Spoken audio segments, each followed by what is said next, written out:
उत्तर प्रदेश सरकार द्वारा गठित न्यायिक आयोग गुरुवार को संभल में बीते साल 24 नवंबर को हुई हिंसा की जांच कर रहा था। तभी 1978 व उसके बाद संभल में हुए कई सांप्रदायिक दंगों के पीड़ित हाथों में नारे लिखित तख्तियां लहराते हुए इंसाफ मांगने आ पहुंचे। अचानक नारेबाजी की आवाजें सुनाई दी तो अफसर भी मौके पर पहुंचे और किसी तरह दंगा पीड़ितों को समझाकर शांत किया।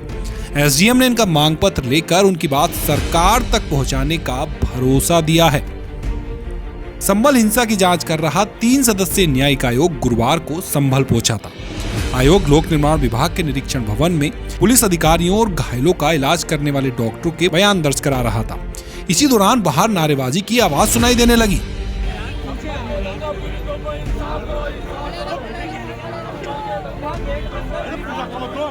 पुलिस व प्रशासनिक अफसर बाहर पहुंचे तो निरीक्षण भवन के गेट पर दर्जनों लोग हाथों में नारे लगी तख्तियां लिए नारे लगाते दिखे।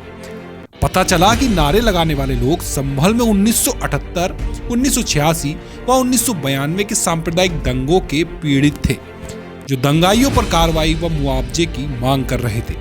इन लोगों ने अफसरों को अपनी दर्द भरी कहानी बताई कि कैसे दंगों में उनके अपनों को दंगाइयों ने मार डाला और उनकी दुकानों को जला दिया था।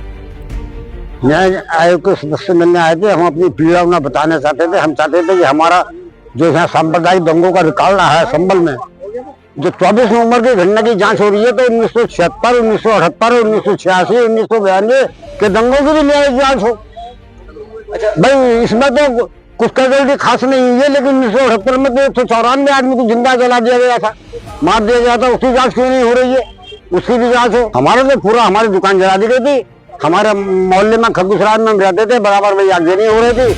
और हमारे बराबर में जो कारखाना मोहल्ला का, वहाँ हिंदुओं का नरसंहार हो चुका था। तो हम तो उसी शाम को अगले दिन खगुसराय मोहल्ला छोड़ कर चले आए और यहाँ आकर मोहल्ला ठेके पे रहने लगे।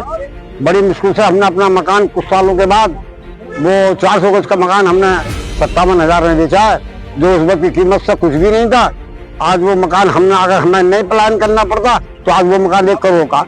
सरकार से मांग है कि मुआवजे का जो मिले हैं, जिनकी दुकानें जली थी, आग जली हुई थी, उनका पुनर्निर्धारण हो मुआवजे का, और हमारे जो दोषी हैं उनको सजा मिले। किसी भी दोषी को 78 के दंगे में सजा नहीं हुई। सब मुक्त हैं। ये तो हमारे धर्म पर नमक छिड़कना जैसा है कि हम मरे भी, हम जले भी और मुकदमे ये बात इसलिए भी। दंगा पीड़ित न्यायिक आयोग के सामने जाकर अपनी फरियाद सुनाना चाहते थे। अफसरों ने किसी तरह उन्हें समझाया कि न्यायिक आयोग 24 नवंबर 2024 की हिंसा की जांच कर रहा है।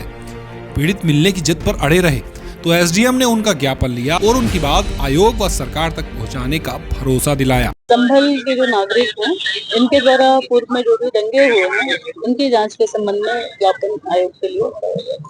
न्यायिक आयोग जो उस दिन ड्यूटी पर सरकारी अधिकारी और कर्मचारी थे, उनके बयान के लिए। संभल में 1978 व अन्य सांप्रदायिक दंगों में लोगों को किस तरह जान माल का नुकसान झेलना पड़ा, इसका दर्द दंगा पीड़ितों ने बयां किया तो वहां मौजूद लोग भावुक हो गए। इन दंगा पीड़ितों को मौजूदा सरकार से इंसाफ की आस है।